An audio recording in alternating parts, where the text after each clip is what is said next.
መጣ ምናምን ወንድሙ በአጋጣሚ የምንኖርበት ሀገር ውስጥ ነበረ። ታላቅ ወንድሙ መጣ ቤት ለሶስተኛ ዙር እድል እንስጥህ እውነቱን ብቻ አውራ ተባለ ማለት ነው።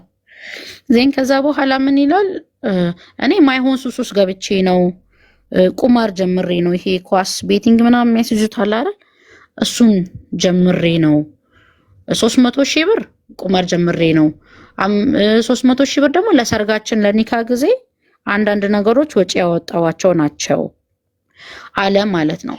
ዜን ከዛ በኋላ እኔ ምን አሰብኩ ይቻል ሀቡ ላቋርጣችሁ እንዴ ፋታ አይሰጥም እስክትጨርስ ታሪኩን አዩ ደላላ ቤት ነው ያለው ከሰማሽ ትዘጋብኛለች እሺ ቶሎ አዩ ከመጣው አመቱ ነኛል ግን ማውራት አልችልም ዳታ ነው በዋትስአፕ ወይ ቮይስ ላድርግልሽ ወይ ተገብታ ታውራሽ ያለውን ችግር ደላላ ቤት ነው ያለሽው አዎ እኮ መውጣት ትፈልገሽ ነው ከደላላዋ ቤት አዎ ፖሊስ ጋር 999 ለምን አትደውይም በያስሽ ብለውኝ ነው አልመልስልኝ ብለው ነው አላነሳልሽ ብለውሽ ነው ኦኬ እሺ ስልክሽን ላኪ ስልክሽ ሎኬሽን ላኪ 05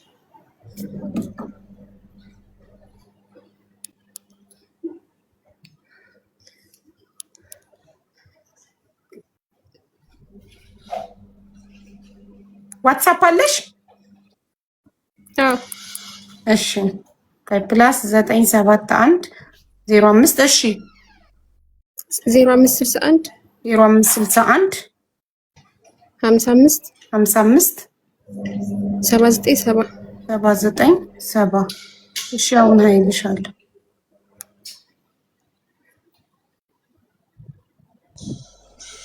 አይ ብዬሻለሁ ሎኬሽን ላኪልኝና እኔ እነግርልሻለሁ እሺ እሺ ቁጥር የሚጽፉትን ኮሜንት ላይ ሚውት አድርጓቸው ዋርኒንግ ላይ ያሰጡ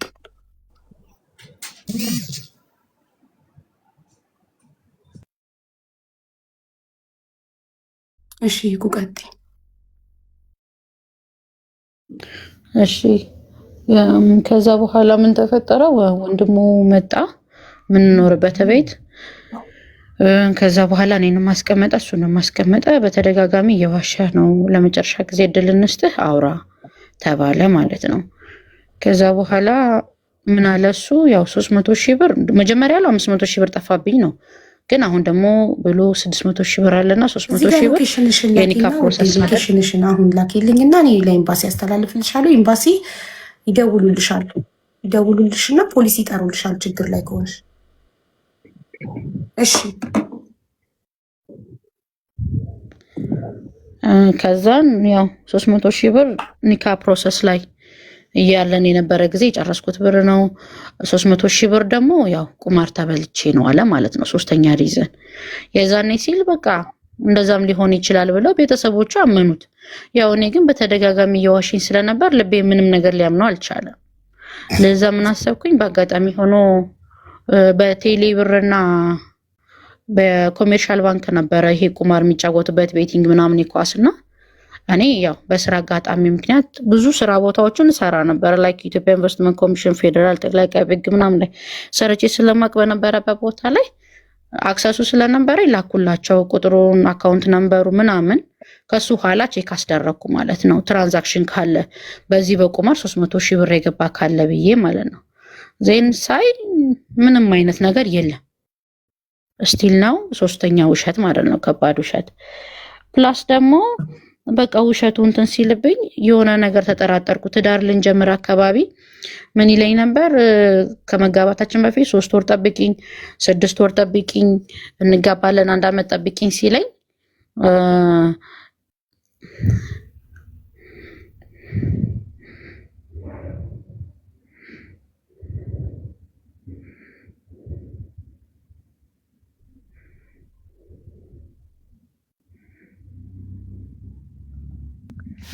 እሺ ማሪ ይቅርታሽ ልጅቷን ሎኬሽን ላይ እና ያው ጠብቂ ምናምን ሲለኝ የዛኔ ድሮ ልንጋባ ስንል ያው 3 ወር ጠብቂኝ 6 ወር ጠብቂ ምናምን እያለኝ ነበረ ብዙ ጊዜ የሚቆየኝ ነው መጨረሻ ላይ የተስማማ ነው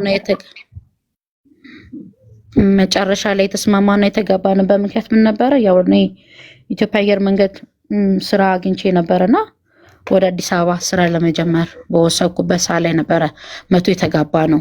እና የሰጠኝ ሪዝን ነበረ። ምን ነበር ያለኝ? ያው አላህ ረህመት ያድርግለትና አባታችን ሲሞት እናቴ ቤት ኪራይ ውስጥ ትኖራለች እና ምን ትለኝ ነበረ? ልጄ እኔ ቤት ኪራይ ውስጥ መሰቃየት አልፈልግም፣ የሰው ዓይን ማየት አልፈልግም እና እባክህ የኔ የሚባል ቤት ስራልኝ ትለው ነበረ። እና ምንድን ያለኝ እሱ እኔ ቤት ሰራለው መሬት እገዛለሁ ምናምን ብልሽ ሴት ነሽ፣ ይህን ሁሉ ፕሮሰስ እስክታደርግ ድረስ ተበድረ ምን ብለህ መሬት ቤት እስክገዛ አልጠብቅህም ስለምትኝ እኔ ደግሞ ስለማፈቅርሽ ላጣሽ ስለማልፈልግ የዛኔ እየዋሸሁሽ ነበር። ለዛ ነው 6 ወር 3 ወር ምናምን እያልኩሽ እንድጠብቂኝ ጊዜውን ያራዘምኩት እንጂ አፈቅርሻለሁ ወድሻለሁ አለኝ። አንድ አይምሮ እንዳለ ሰው ስናስብ ለእናቱ ያሰበ ለቤተሰቡ ያሰበ ነገ ጧት ትዳር ቢይዝ ለልጅም አባት ለሚስትም ደግሞ ጥሩ አባትም ይሆናል ባልም ይሆናል ብዬ ስላሰብኩ ስላመንኩበት እስከዛሬ ቆየበትን ምክንያት በዛ ላይ ቤቱን አሳይቶኛል። ይሄ ቤት ለእናት እየሰራሁት ያለሁት ቤት ነው፣ ከወንድሞቼ ጋር በመተባበር መሬቱን የገዛ ነው ምናምን ብሎ አሳይቶኛል። ይሄ እንደዚህ አይነት ውሸቶችን ትዳር ውስጥ ሳስብ ያ ነገርስ ውሸት ቢሆን ብዬ አሰብኩ። ያው ሰው ልጅ ነኝ፣ ውሸት ሲበዛበት እስከዛሬ ድረስ እንደዚህ ጋር ያደረግኩን ያለው ነገር ውሸት ቢሆንስ ብዬ ቤተሰብ ጠየቅኩ ማለት ነው። የእነሱን ቤተሰብ ደስ በሚል ሁኔታ በጣም ነው የሚወዱኝ፣ በጣም ነው የሚያከብሩኝ እና ምንም ነገር አይዋሹለትም ለሱ። ከዛ ምንድን ያሉኝ ምን አይነት ቤት አሉ ለእናታችሁ የሚሰራ እንደዚህ ብሎ ነበር ስንጋባ ምናምን አልኳቸው። እና ምን ያህል ብርን ያዋጣው ስላቸው አንዲች ብር አላዋጣም። ሲጀመር እናታችን ቤት ኪራይ ውስጥ እያተንከራተተች አልነበረም። ሁሉ ነገር ከታላቅ ወንድሙ ጋር ነበረ የምትኖረው እሷና ምንም እየተባለ የነበረው ነገር ሁሉ ውሸት ነው ተባልኩ ማለት ነው። እና ያው እንደነዚህ አይነት ነገሮች መፈጠር የጀመሩት ያው ውሸቶችን ማወቅ የጀመርኩት እኔ ከተጋባም በኋላ ነው። ኦልሞስት እርጉዝ ከሆንኩኝ በኋላ እና ምን ማድረግ እንዳለብኝ አላውቅም። ላይክ እነዚህ ነገሮች ይሄ ቅኔ አልተፈታም። በዚህ በኩል አንዴ ዶላር ነው ይላል፣ አንዴ ደግሞ ኮንትሮባንድ ነው ይላል፣ አንዴ ደግሞ ቁማር ነው ይላል፣ ደግሞ ለቤተሰቦቼ እንደዚህ ብር ለእናቴ እንደዛ ሰርቼላት ነው ይላል። እና ብዙ በብር በኩል ያለው ነገር ላይ በጣም ከባድ ነበረ። ከዛ ጎን ለጎን ግን እንትኑ ባህሪው ጥሩ ማለት ያው ሰው ልጅ ምን ይባላል? ሰው ልጅ ቢጠላ እውነት አይጠላም ይባላል። እና ጥሩ ባህሪ ያለው ሰው ነው። ቤት ውስጥ አይሳደብም፣ አይማታም፣ አይጨቃጨቅም፣ እንትን አይልም። ነገር ግን እነዚህ ነገሮች እኔ የደረስኩባቸው ነገሮች ናቸው። ላይክ እንደ አንድ ሚስት ሪስፔክት ያደርገኛል፣ የሚገባኝን ነገር ቤት ይሰጣል፣ አይሳደብም፣ አይማታም። እና መጨረሻ ላይ እናቴ ጋር ነበር ሄጄ የወለድኩትኝ። አሁን ልጄ 3 ወሩ ከ1 ሳምንት ነው። እና ይሄ ቅኔ እስካልተፈታ ድረስ እኔ የሆነ ነገር ልቤ ላይ ኖሮ መኖር አብሬው ስለሚከብደኝ ብዙ ጊዜ ብጠይቀው ለእኛ ትዳር ብዬ ያወጣሁት ነው ለእኛ ትዳር ብዬ ያወጣሁት ነው ይለኛል። እና በጣም ነው የሚጨንቀኝ እኔ። በዛ ላይ ደግሞ ያቺ ያልኳችሁ ቴሌግራም ላይ የሚልክላት ፎቶ ቀለበቱን እያወለቀ ሳጣራ ምንድነው የወንድሙ ሚስት የሩቅ ዘመድ ናት። ኦልሞስት መጋባትም ይችላሉ ኤቭሪቲንግ፣ ግን አልተጋቡም። ልጅቷ ጋርም አውርተን ነበረ። ላይክ ትንሽ ግጭቶች ነበሩ ከእሷ ጋርም ቢሆንም ለምሳሌ አሁን አንድ ሰው እኔ ያው በአድቫይስ እንድታደርጉ የምፈልገው ካለበቂ ምክንያት 600,000 ብር ለቤቴ ብቻ ነው አንድ ሰው ያወጣሁት ቢልና ያው እኔ ቤቴንም ስለማውቀው ፕላስ ተደርጎ የተገዛ ምንም አይነት ትልቅ ማቴሪያሎች ሆኑ ምንም ስለሰርጉም ድባብ እያንዳንዷን ካልኩሌሽን ስለማውቃት በምን አይነት ሚንስ ላስባት እና በጣም ግራ ስለተጋባው ያው እንድታማክሩኝ ስለፈለኩኝ ነው። አመሰግናለሁ። ያ አንቺን ስሰማሽ እኔ በእሷ ቦታ ብሆን ምንድነው የሚሰማኝ እያልኩ እያሰብኩ ነበረ። እንደ ማንኛውም ሚስት ባልሽ የሚያወጣውን ወጪ የማወቅ መብት አለሽ። ባልሽ 600,000 ብሩን ለቤት ነው ያወጣሁት ካለ የታል እቃው? የተገዛው እቃው ከሌለ ለየትኛው ቤት እቃ ማለት በላችሁበት፣ ጠጣችሁበት፣ አስቤዛን የተደረገበት ምንድነው? የለም ምንም ነገር የለም። ቤት ውስጥ የተገዛው እቃ ነው የታለ ማለት የሚታይ ነገር የሚዳሰስ ነገር የለም። የለም አቡ። ምክንያቱም ሰርግ ሲሰረግ እኛ ቤት ነው የተሰረገው፣ የሴት ቤት ነው የሚሰረገው። ሙሉ ወጪ እዛው ፋሚሊ የእኛ ቤት ምናምን ነው። ካልኩሌሽኑ እኛ ቤት ነው። የቁማሩ ሱስ ምን ላይ ደረሰ? 300 ሺህ በቁማር ሱስ ነው፣ 300 ሺህ በሰርጋችን ነው ተብሏል። የቁማር ሱስ ቆመ ደግሞ ቀጥል ነገር ነው አይደለም። ጓደኞቼን ጠይቂያቸው ነበር ኮሜርሻል ባንክና ቴሌብር የሚሰሩ ያው እሱ በዚህ መንገድ ዋሻታለሁ ውስጥ ለውስጥ ገብታ ትራንዛክሽኑን አታይም ብላ ነው አታገኛችልም። አዎ በአጋጣሚ በስራ አጋጣሚ ብዙ ሰዎችን ታዋውቅ ያለውና ሳጣራ ምንም እንኳን 300 ሺህ አይደለም 10 ሺህ እንኳን አይሞላም። ዝም ብሎ ይጫወታል አሉኝ። ያው 50 ብር 100 ብር እንጂ 5000 ብር እንኳን አውጥቶ አያውቅም በተአምር።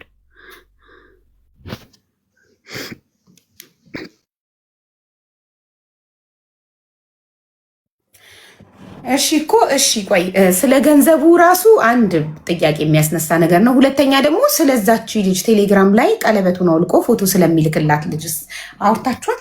ምንድነው ለምንድን ነው የሚልክላት አለ? ምክንያቱ ምንድነው ስጠይቅ? በጣም በሚገርም ሁኔታ ልጅቷን ከትዳር በፊትም ከትዳር በኋላም አላቃትም። ማናት ምናምን ስለው ያክስቴ ልጅ ናት ነው ያለኝ።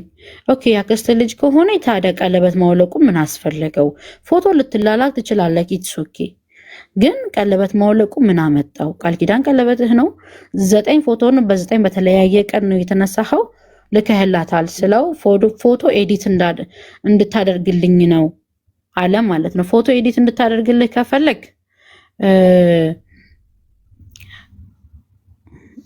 ኢቨን ፎቶ ኤዲት እኮ ሰው እንዲያደርግ ሲላክ እኮ ሪፕሌይ ይደረጋል። ፎቶ ኤዲት ካደረገችለት በኋላ ሪፕሌይ ይደረጋል። ሰው ሪፕሌይ የተደረገ ነገር የለም። በዛ ላይ ደግሞ የስራ እድገቶቹ ፕሮሞሽኖቹ ደሞዝ ይሄን ያህል ተጨምሮልኛል እንደዚህ ሆኛለሁ ምናምን የሚባባል ነገር ይልክላታል። ፕላስ ደግሞ ውጪ ላይ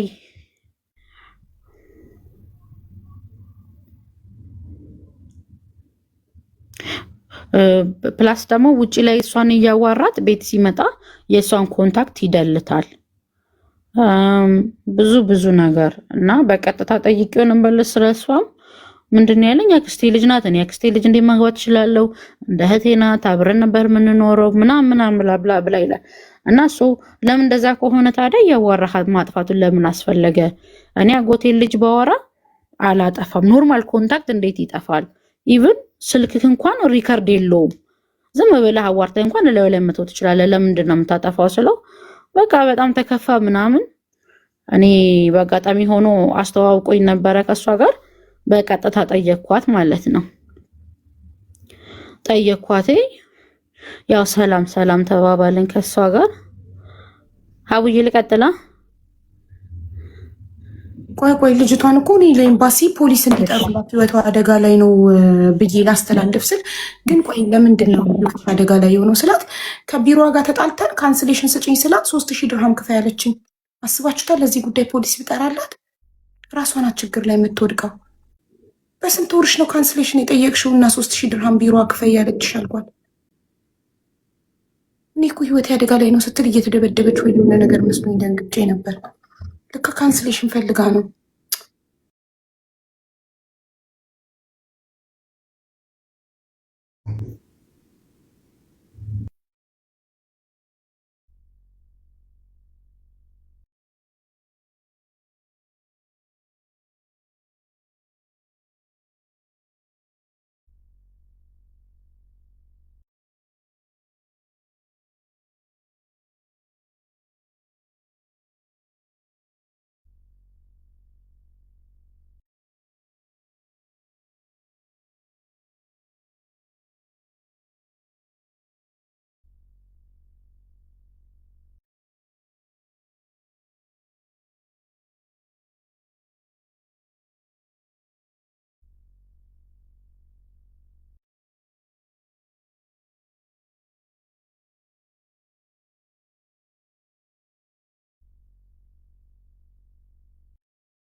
ካንስሌሽን ፈልጋ ቢሮዋ 3000 ድርሃም ክፈይ ያለቻት። መዳሟ ደግሞ እንትን ስትላት ወደ ቢሮ ስትመልሳት ካንስሌሽን ለቢሮ ሰጥታለች።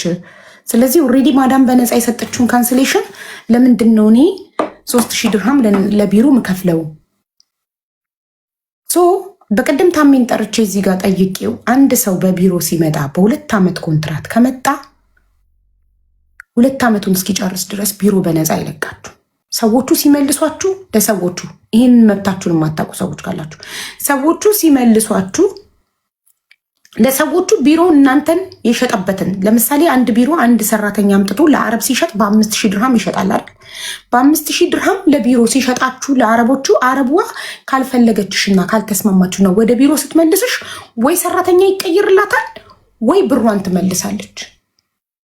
ለቢሮ ብሩን መልሳ ነው ቢሮ ለአረቧ ብሩን መልሳ ነው ሰራተኛዋ የምትቀበለው እጅ በእጅ እንጂ ሰራተኛሽን አምጭ ብሬ። ገባችሁ? ስለዚህ ቢሮ ደግሞ አንቺን ከሀገርሽ ያመጣበትን ብር ለአረቧ የመለሰውን ብር እንትን ይላል።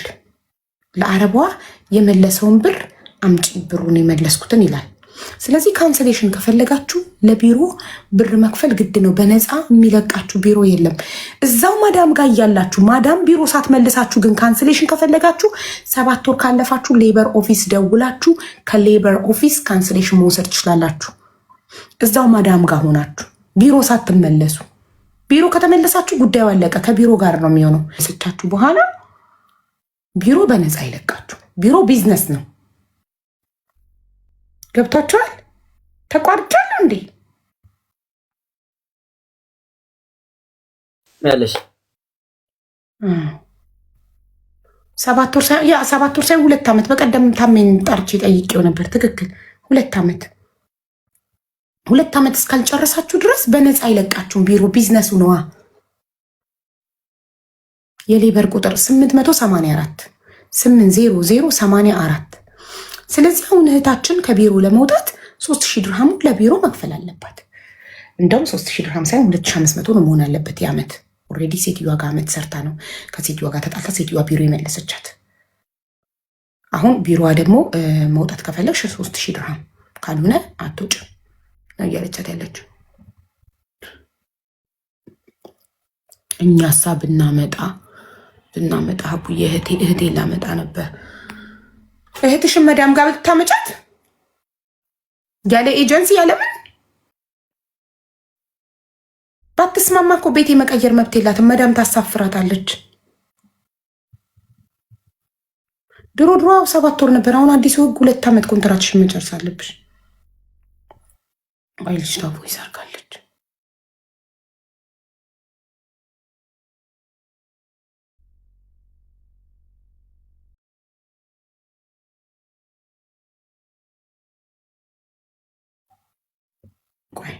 አዎ ማሪ፣ ማዳም ባንቺ ቦታ ሰው ያልወሰደችው ከቢሮ ብሯን ስለምታስመልስ ነው። አንድ ሰው 2 ዓመት ኮንትራት ከቢሮ መዳም ቤት ሲገባ ከመዳም ጋር አንቺ አሁን በአመትሽ ተጣልተሽ ቢሮ መለሰችሽ አይደለ?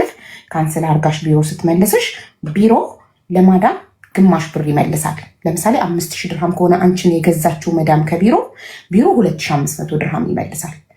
ቢሮ 3000 ድርሃም ክፈይኝ ያለችሽ 500 አትርፋብሽ ነው እንጂ አንቺ ለቢሮ አሁን ነፃ መሆን ከፈለግሽ ካንስሌሽን እንዳልሽው ፍሪ ቪዛ መሆን ከፈለግሽ ለቢሮ 2500 ድርሃም መክፈል አለብሽ። ለምን 2 ዓመት ኮንትራክሽን ሳትጨርሽ ነዋ መዳም የመለሰችሽ። ስለዚህ መዳም ግማሽ ብሯን ትጠይቃለች ከቢሮ። ሰራተኛ ምትክ ያልወሰደችው ግማሽ ብሯን ስለምትወስድ ነው። ስለዚህ እኔ ውድ አንቺ አሁን ከቢሮ ለመውጣት በነፃ አትለቅሽም። ቢሮ ግዴታ 2500 ድርሃም መክፈል አለብሽ። 2500 ድርሃም አድርጊልኝ በያት። 2500 ድርሃም ካለሽ ከፍለሽ ነፃ ትወጫለሽ።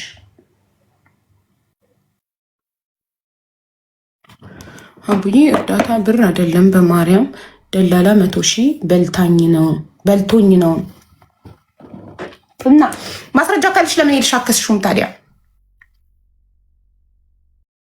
ለምን ሌላ ቤት አትገባም? ከቢሮ ጋርም ተጣልታለቻ። ከመዳም ጋር ተጣልታ ማዳም ቢሮ መለሰቻት። ከቢሮ ጋር ስለተጣላች በዛ ቢሮ ሌላ ቤት መግባት አትፈልግም። ነፃ መሆን ነው የምትፈልገው። ቢሮ ደግሞ ኦኬ እኔ ጋር ካልፈለግሽ ከኔ ቢሮ መውጣት የምትፈልጊ ከሆነ ክፈይኝ 3000 ድርሃም ክፈይኝ አለቻት። እሷ ደግሞ 3000 ድርሃም የላትም። ቅያሪ ሰራተኛ ከወሰደችስ? ቅያሪ ሰራተኛ ከወሰደችማ ቢሮዋ አንቺ ስቲል የቢሮዋ ነሽ። ለምን ቅያሪ ሰራተኛ ወስዳለች? ስለዚህ አንቺ ስቲል ንብረትነትሽ የቢሮዋ ንብረት ነሽ። ቢሮዋ ናት በአንቺ የምታዘው። ከሀገርሽ ያመጣችሽ እሷ ናት። ስለዚህ ቢሮዋ አንቺን መሸጥ መለወጥ ትችላለች። ለማዳም ሽጣሽ ለ2 ዓመት ነው ማዳም ለ2 ዓመት ነው ለአንቺ 5000 ድርሃም ከፍላ ከቢሮ የገዛችሽ ለ2 ዓመት ነው። 2 ዓመት ኮንትራክሽን ሳትጨርሺ ከማዳም ጋር ተጣልተሽ ኤኒታይም ቢሮ ከተመለሽ ቢሮ ለማዳም ሌላ ሰራተኛ የመቀየር ግዴታ አለበት፣ ወይንም የቀረውን ገንዘብ የመመለስ ግዴታ አለበት ተሰልቶ 5000 ድርሃም ሲካፈል ለ2 ዓመት ተሰልቶ የቀረውን ለመዳም ይመልሳል። ያ ቢሮ ደግሞ ከኪሱ ወጥቶ የተመለሰውን ብር ከአንቺ ይቀበላል። አንቺ ነፃ መሆን ከፈለግሽ፣ አንቺ ቢሮውን ለቀሽ መውጣት ከፈለግሽ፣ አይ 5 አልከፍልም ኮንትራቴ እስከሚያልቅ ቢሮውን አገለግላለሁ ካልሽ ቢሮውን ለሌላ መዳም ደግሞ ይሸጥሻል። ተግባባል? መብትና ግዴታችሁን ስታውቁ ህይወት ይቀላችኋል። ከ6 ወር ካለፈ ለመዳም እሱ ድሮ ቀረ ማርያምን 2 ዓመት ነው። 2 ዓመት ቢሮ አንቺ ላይ ኃላፊነት አለበት። 2 ዓመት ማዳም ቤት ደሞዝ ባይከፈልሽ ምን ባይልሽ ቢሮ ደውለሽ ማዳም እኮ ደሞዝ እንይስት ኦልሬዲ አንቺ 6 ወር አልፎሽ ስላንቺ አያገባኝም አይልም ቢሮ፣ ግዴታው ነው።